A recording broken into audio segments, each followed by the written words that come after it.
a little bit different.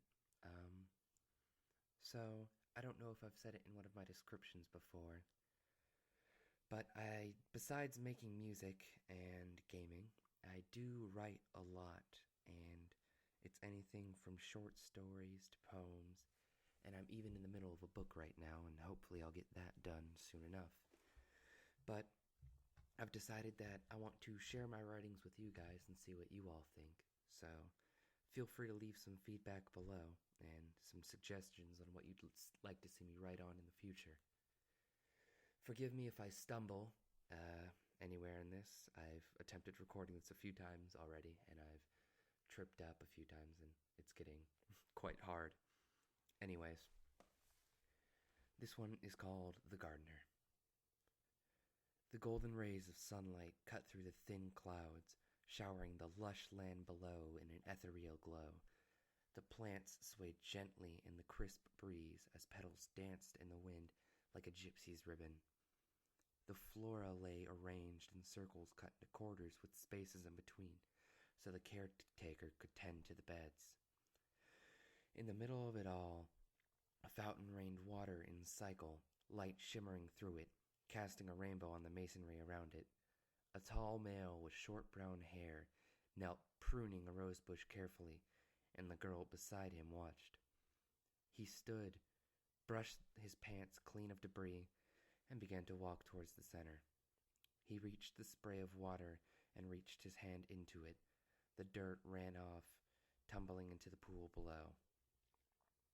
He had small cuts around his hands and wrists from working the greenery, and in seconds the wounds mended, leaving healthy skin where they once were. He smiled, his lips parting to reveal even rows of white teeth, and he strolled back to the bed he was attending. As he went, his foot accidentally kicked a pebble up from another bed. It was speckled with brown dirt, with gray granite showing through. He looked into the distance, at the crimson horizon, and tossed the stone towards it, as if telling it to be free. But that was not possible. The stone flew on its arc but collided with something mid-air and fell to the ground. The gardener looked befuddled as he walked and took the stone from where it had landed. He tentatively reached out his hand and grazed a sort of wall. It tingled when he made contact with it, sending out ripples along the newly discovered invisible barrier. His brow furrowed and he thought for a second. He had never encountered this wall before.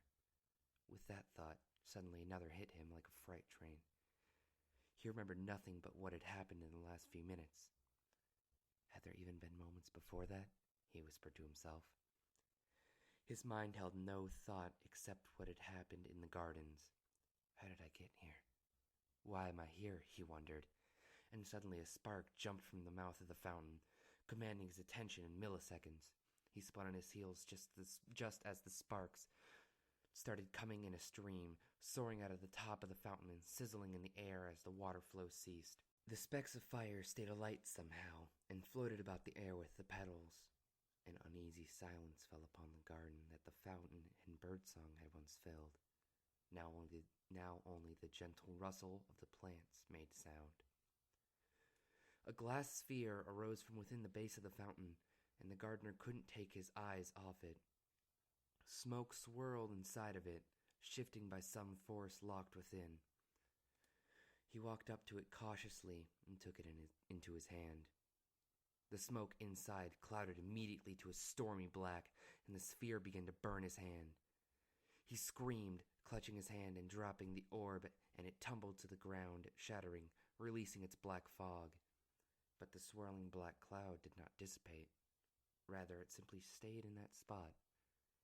The gardener, once more overtaken by curiosity, knelt and reached into the cloud, and was greeted by a spark of what seemed to be lightning.